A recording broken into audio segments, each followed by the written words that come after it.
Alright guys, welcome back to the channel, and today we're going to be doing a breakdown of my Ed Parker fight for Showtime MMA. Showtime MMA is a league which has no HUD. You have nothing, the only thing you can see is the clock.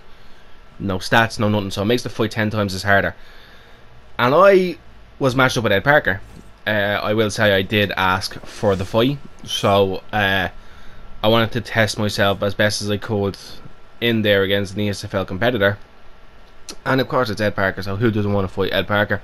So just in this fight we're going to do a quick breakdown of it, things I did well, things Ed did obviously very well, and basically compared to what I could have done better, because Ed doesn't really make mistakes in fights. He may make one or two mistakes that let people capitalise and get a stun or whatever, and I gave him a little quick taunt there, by the way. I actually told Ed I was going to do it before the fight, so there was no hard feelings, I wasn't being disrespectful or that. But yeah, no, look, the fight's off, okay? And as you guys can see here, Ed is starting off very aggressive, catches me with a beautiful calf kick and then a shot to the body. I land one back, I throw a jab straight out of range. And for those people that don't know me, like, I kind of don't really ever get nervous for league fights. I throw a straight into a head kick there, and the reason why people will see how nervous I am was because those shots that were completely out of range, I do not do. I will never do them if I'm pushing backward or even in the center. There's just way too much space. I was nervous in this one, and I wasn't even nervous up until I got the notification for the invite, and that was a beautiful looping hook there that caught him off guard with the defense down. But we're going to get into this fight, we're going to break it down, and we're just going to have a bit of crack and chat about it, and let's see. But one thing I will say really quickly, guys, is this fight for me was not about winning or losing. And it was a beautiful side step as well, but this fight was never about winning or losing. This fight for me was about testing myself against one of the best on the game, with no HUD, no advantages, no nothing, matching his Conor McGregor at lightweight, so it was even stats. And I just wanted to say to myself, right, you know what, if I can go 3 rounds and maybe get a decision win or get a KO off Ed Parker, I'll really I'll be able to say to myself, okay, I belong at that level.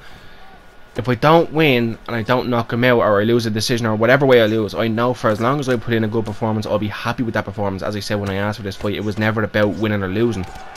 It was only about seeing my level and gaining experience as we go, and to give yourself more confidence in other league fights that aren't Ed Parker. So, but yeah, that's enough waffling. Nearly 3 minutes. Let's get into it now and see what the story is. Okay, so as you guys can see here, the round it's kind of Ed's at the minute. Ed was doing a very good job, and it always takes me a while to settle into a fight. Ed's doing a very good job here of landing his combos, and I only kind of seeing it now. I'm only kind of seeing after a combo he kind of steps back a little bit, but that was a beautiful 1-2 body kick, and I was trying to do as best as I could to keep him on me. Ed in round 1 will move forward very harsh, like, and he's very unforgiving with his shots. Ed doesn't want to give you any chance, and I caught him with a beautiful elbow there, and he catches me with the jab straight, sets me down, and at this point I was thinking, okay, survival mode. He pulls my pull and then rocks me to the body, and then I'm trying to survive. I can't. I get caught with a lead hook. He puts me down. Wanted to let my head health regenerate a little bit before I stood back up. There was only like 25 seconds left, so I wasn't in a rush to get back to the feet. There was no way I was going to try something silly to get this round back in my favour, because the only way you get this round back in your favour is a KO, or that was a beautiful shot as well. He dips down, throws the shot, and then into the head kick, catches my knee, catches me with another hook. So obviously round 1 to Ed Parker, and at this stage I'm thinking, okay, I know I do my best working round 2. I survived the first round because I got a bit sloppy at the end. I was a bit sloppy at the start, tightened it up in the middle, got a bit sloppy at the end. And then I gave him another little taunt, and he knows all about these taunts. Ed's sound, Ed's a good skin. Ed understands it. I actually pulled that beautiful hook. I really wish I had thrown an uppercut now, but I was all about defense and no offense up at that point when Ed throws. But yeah, caught him with the feint to the body into the lid. Pretended that I feinted to the body, moved out of range, let Ed throw shots. And I feel like what Ed was doing in the first round is what I was trying to do in the second round. Ed had picked up his rhythm and really started catching me, and I realised if I want to get back into this fight, I need to start throwing my shots and seeing where his head goes, where he dips, when he blocks low, You know, after my combinations, what is he throwing? Because obviously people, you know, have muscle memory, they go back to those. So as I did notice, he started going, dipping down every time I throw a straight.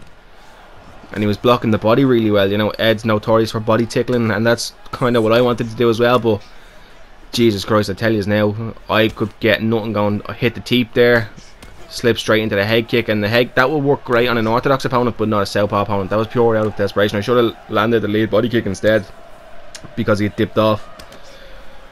But yeah, beautiful slip straight again. And as you can see now, Ed's kind of taken over the centre, and I didn't like that too much. I don't want to give Ed Parker space. You're giving Ed space, you're giving him room to work, and you're just putting yourself in a bad way. So I really wanted to get into the centre of the cage and just, you know, make the fight as dirty as I could and as grimy as I could. But as you guys can see there, Ed rocks me again, and now I'm thinking, oh shit, like my head health is low, my stamina's got to be going low. But you know, at the same time, for everything that Ed's hitting me with, I'm not necessarily missing. Yeah, I'm missing a couple of shots here and there, but I'm kind of, and that I see that again, and it irritates me, because I swear to God, after every jab, Ed goes to the body. And I said, oh, I'm going to lash up this knee, it's going to rock him, it's going to be a holy shit moment. But no. Oh, no, it just wasn't. Ed just, the bleeding mastermind Ed Parker just stepped out of range, catches me with a beautiful straight, and now here we are again. Went for the lazy elbow, because I just needed something to keep him off me. Hit the teep, tried to double it up, he blocks it well. And I'm only seeing it now, some certain things maybe would have went well. An up kick, a front up kick when Ed goes to the body with the hooks. No, I'm kind of in the right range. I'm not really at this point setting up my shots, because as the rounds go, I feel like I'm getting lazy, and here's a rock to the body. And this is when I knew I was in deep trouble in regards to no health, and I knew Ed was going to be perfectly fine. Ed had been touched up but not rocked, not one big shot. But I did start catching him with some straights, and that was really helped me. And the push kick there, the spinning push kick, was obviously very good. Still couldn't keep him off me, and I nearly get caught with an uppercut there. But I'm happy that round is over. Obviously everyone will give that round to Ed. Look, everyone's going to give all these rounds to Ed, you know. I'm going to give the fucking round to Ed. But yeah, it was a good fight, and here we go into the tournament. Now at this stage of my mind, I had to give a bow. I deserved that. I deserved that. I said, fuck it, I'm going to throw him back, sure, why not, like. But no, listen, come here. At this stage of the fight, and that was a beautiful straight body hook into the head kick. I don't really ever see that a lot. So I'm fucking adding that to my arsenal. God bless you, Ed, for that one, pal. And then there it is, the beautiful lead. I cannot even speak. I'm trying to watch this fight, but yeah, there's the slip off hook. You know, it's difficult. Like, and here's another head kick again. He goes to the body twice and then head kicks me. You know, Ed is just, when Ed has you drained, you know, he can really let off on you. And the only reason why I think he didn't was either out of respect to not embarrass me, or it was to preserve his stamina, because he didn't know where he was at. But as you guys see, that head kick there that drops me, I tried to slip that and it wouldn't let me. And yeah, as you guys can see there, I landed another slip straight, and I did land a beautiful lead off uppercut, and I went for the straight after it, but for some reason I pulled it, because I seen Ed's defense come back up. But that was probably my favourite shot of the fight. That was probably the biggest reaction I got out of the fight. And he drops me with another straight, and Ed Parker is just going to work, and he is going to say, okay, that's enough. And I knew now, we could see I was drained. You can see I'm drained. I'm throwing silly stuff. I want to keep Ed off me. I can't. What's the best bet? Spinning wheel kick? Why not? You just might land it. But yeah, he catches me there with a beautiful lead hook, taunts me, hits me to the body a few more times, and then there's the straight to end the fight. That was fun. As I said, guys, this fight was never about winning or losing for me. It's about seeing where I am in terms of my skill, and giving me confidence going forward in other league fights, to say, well, if I can last that long with Ed Parker without Hood, why can't I be winning these other fights with just pure patience? Because that's the end of the video. I love everyone. Thank you very much for supporting the channel. Like, subscribe, comment, give me tips on what I could have done better. I love my team. Shout out TMM, the Michigan Maulers, named after Storm. Appreciate everybody. AJ Bads, got them, Jimmy, all the Xbox, all the PlayStation, Grizz. Love yous all. God bless you, supporting the team. Guys, thank you so much for watching this video, and I'll see you guys in the next one.